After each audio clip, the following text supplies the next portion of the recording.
Monsieur le Premier ministre, Mesdames, Messieurs les ministres et secrétaires d'État, Excellences, Mesdames, Messieurs les ambassadeurs et représentants du corps diplomatique, Mesdames, Messieurs les partenaires techniques et financiers, honorables élus territoriaux, notabilités religieuses et coutumières, Mesdames, Messieurs les représentants du secteur privé, de la société civile, des organisations d'agriculteurs, d'éleveurs, de pêcheurs, d'artisans, Mesdames, Messieurs les représentants des femmes et des jeunes, honorables représentants des forces vives de la nation, honorables invités en vos rangs et titres, mes chers compatriotes. Je voudrais avant tout propos exprimer ma compassion et ma solidarité aux populations riveraines du fleuve Sénégal qui ont été durement frappées par les inondations dues aux crues du fleuve éponyme. Mes chers compatriotes, je me rendrai dans la région de Kédougou pour apporter mon réconfort aux populations éplorées. Les 18 et 19 octobre 2024. D'ores et déjà, le ministère de la Famille et des Solidarités, accompagné du ministère de l'Intérieur et du ministre de l'Intérieur et de la Sécurité publique, sont dans la région au chevet des populations qui ont été touchées par ces inondations. Mes chers compatriotes, le 24 mars 2024, le peuple sénégalais souverain a décidé, dans un élan de responsabilité historique et patriotique, de m'élire à la tête de notre cher pays, le Sénégal. Ce choix sans précédent a consacré une volonté collective de rompre de haute lutte avec des pratiques d'un autre temps. Il a également consacré un projet politique inédit qui trouve sa source dans les valeurs séculaires de notre nation, bâties sur l'honneur et la dignité.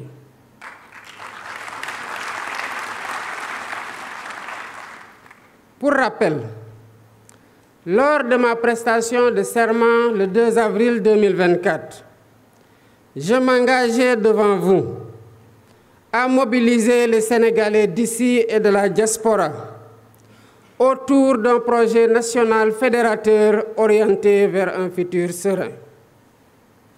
Dans ce sillage, j'ai impulsé la gouvernance publique autour du Djoub, Djoubel et Djoubanti, pour transcrire dans nos actes et discours de tous les jours la cause primordiale et la volonté sacrée du peuple sénégalais souverain. Dans cet esprit, j'ai demandé au Premier ministre, dès le premier Conseil des ministres, la finalisation d'un nouveau référentiel de la politique économique et sociale, ce qui s'est fait dans les 6 mois, malgré, il faut le souligner, le contexte très chargé lié à la gestion problématique de la continuité des pouvoirs publics après l'alternance. Aujourd'hui, 14 octobre 2024, nous partageons avec les différents segments du peuple sénégalais et la communauté internationale ce document stratégique qui pose les fondements d'une nouvelle ère pour notre pays. La vision Sénégal 2050, agenda national de transformation, révèle donc assurément la dynamique d'un pacte social national pour bâtir un Sénégal souverain, un Sénégal juste, un Sénégal prospère. Ce document traduit en profondeur notre ambition de dépasser les clivages et les défis et de réviser totalement les schémas classiques du passé qui entraînent une stagnation et une régression sociale inacceptable, entretenue par une gouvernance de confort vigoureusement indexée et fortement rejetée par les populations. Les populations déterminées à changer inéluctablement leur sort. Avec le référentiel présenté et déployé, nous devons consolider durablement une nation solidaire, une nation résiliente et résolument ancrée dans la modernité, le progrès et le bien-être de chaque Sénégalaise et de chaque Sénégalais. Au demeurant, nous prenons date à partir d'un héritage lourd, marqué par une situation économique, budgétaire, financière et sociale extrêmement difficile et complexe, qui trouve des explications dans la mauvaise direction empruntée par notre pays dès les premières années de notre indépendance.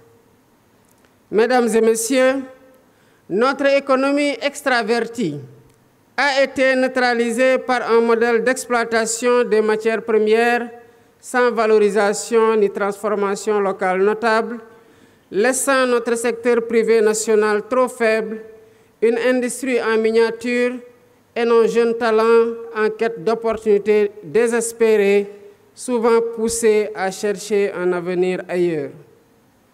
Ces choix généralement imposés ont non seulement limité notre potentiel de développement, mais ils ont aussi peu à peu dépossédé le pays de la maîtrise de son destin. Je ne saurais m'étendre outre mesure sur ce diagnostic inquiétant à première vue, mais qui ne doit pas nous décourager ni étouffer ou nous figer. Car la force d'un pouvoir, c'est sa capacité à agir, à fixer un cap stratégique, mais également à trouver dans le temps et dans l'espace, et selon les circonstances, les meilleures solutions et les moins coûteuses pour répondre aux défis présents et futurs, ainsi qu'aux aspirations et préoccupations légitimes des populations. Mes chers compatriotes, c'est donc le temps de la transcendance, du consensus, du sursaut et du don de soi pour asseoir notre souveraineté et libérer les énergies, les talents et les potentiels de notre nation.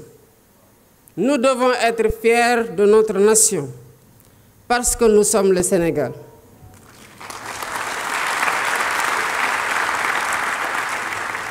Nous sommes le Sénégal, un pays de courage.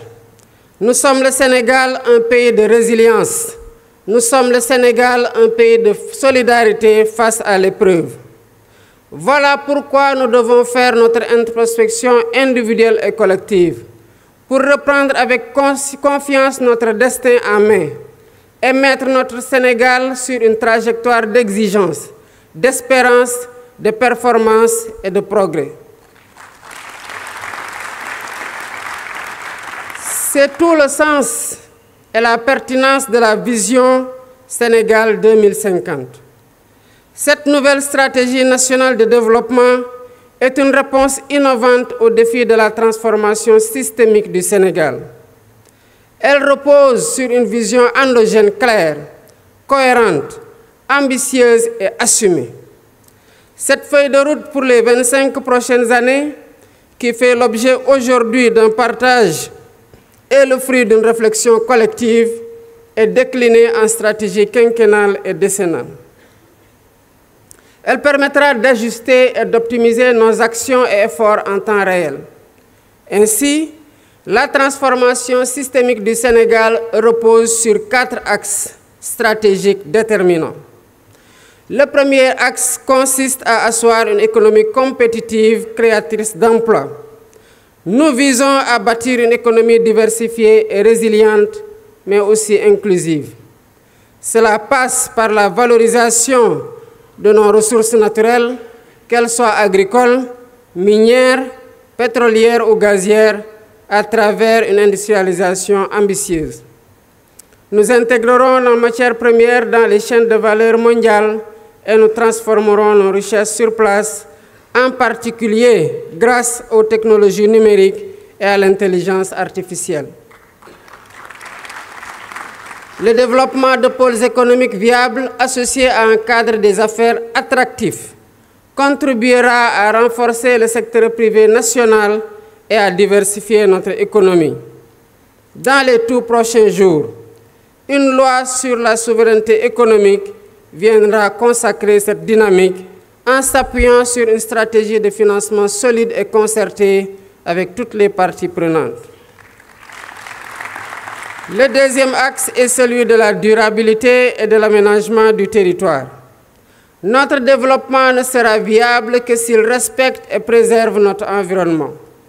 Nous avons le devoir de protéger notre biodiversité et de promouvoir l'économie circulaire pour que le Sénégal devienne un modèle en matière de gestion durable de ses ressources. En parallèle, l'aménagement équilibré de notre territoire sera assuré grâce à 6 grands corridors de développement qui désenclaveront les zones rurales et relieront les pôles de croissance. Nous veillerons à offrir à tous un accès équitable aux infrastructures essentielles, en particulier dans les régions les plus reculées. L'expansion des énergies renouvelables telles que le solaire et l'éolien jouera un rôle central dans la transition énergétique du Sénégal afin que nous puissions léguer aux générations futures un pays respectueux de son environnement et en phase avec les défis climatiques. Le troisième axe porte sur le renforcement du capital humain et sur l'équité sociale. L'investissement dans l'éducation, la formation et l'innovation sera au cœur de cette transformation. Nous mettrons en place une politique éducative de qualité pour tous, ainsi que des réformes visant à offrir à chaque Sénégalaise et à chaque Sénégalais des opportunités égales, quel que soit son lieu de résidence. La réforme foncière permettra une répartition des terres, tandis que le système de santé sera modernisé pour garantir à tous un accès équitable à des soins de qualité, en particulier dans les zones rurales. En outre, un système national d'assurance maladie sera instauré pour protéger chaque citoyen des aléas économiques et sociaux, réduisant ainsi les inégalités. Le Sénégal de 2050 sera porté par une jeunesse compétente, dynamique et préparée pour répondre aux défis du monde moderne. Ce capital humain de qualité sera l'un des piliers de notre compétitivité économique. Le quatrième axe concerne la bonne gouvernance et l'engagement africain. La refonte de nos institutions est indispensable pour servir au mieux les aspirations de notre peuple. Nous combattrons durement la corruption et nous réformerons l'administration pour en faire un levier puissant au service du développement. Ce processus de gouvernance renforcée garantira une gestion rigoureuse de nos ressources, assurant que chaque action entreprise contribue à l'atteinte de nos objectifs collectifs. Notre engagement panafricain sera également réaffirmé avec un renforcement de la coopération avec nos pays frères. Convaincus que l'avenir de notre continent repose sur l'intégration régionale et la solidarité, le Sénégal jouera un rôle leader sur le plan africain, notamment dans les domaines de la sécurité, de l'innovation technologique et de la gouvernance démocratique. Ensemble, avec les pays frères de la sous-région, nous œuvrerons pour une Afrique unie, souveraine et prospère, capable de relever les défis communs et de se positionner comme un acteur majeur sur la scène internationale. Mesdames et Messieurs, cet agenda de transformation qui va préciser dans ses déclinaisons temporelles le chiffrage des programmes et projets symbolise le redressement du pays et l'accélération de son développement endogène et durable porté par des territoires attractifs et compétitifs car accompagnés par l'État selon le principe de subsidiarité. Cet agenda d'espoir et de mobilisation ne se limite pas à des mesures économiques. Il illustre surtout la volonté de renforcer la cohésion nationale, de réduire les inégalités et de garantir à chaque citoyen une place dans le Sénégal du futur qui se dessine et que nous bâtissons avec détermination. Il s'agit d'un projet collectif, au-delà des clivages politiques, qui appelle l'engagement de chaque Sénégalaise et de chaque Sénégalais.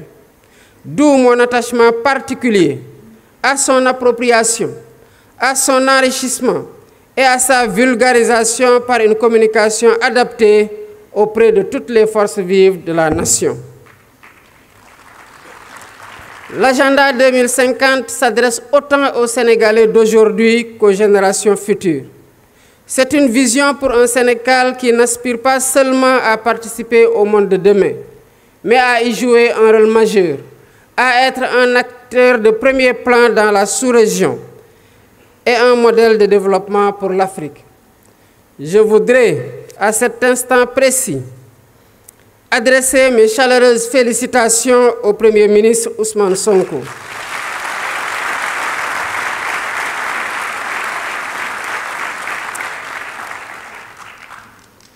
Il a mené de main de maître avec l'ensemble du gouvernement, les services de l'État et les experts nationaux du public et du privé associés ce travail de conception exceptionnel d'une rare pertinence qui démontre la qualité du capital humain national. Mes chers compatriotes, notre volonté ne pourra être complète que si nous avons les moyens de notre autonomie économique, monétaire, énergétique, alimentaire, mais aussi sociale et culturelle. Le chemin que nous empruntons est exigeant, mais il est le seul à même de garantir notre succès durable.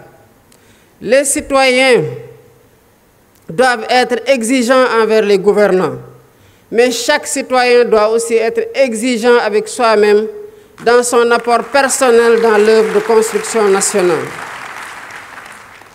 C'est ainsi qu'ensemble, comme un seul peuple, poursuivant le même but et animés de la même foi en notre progrès, nous construirons un Sénégal plus fort, un Sénégal plus juste, un Sénégal plus prospère.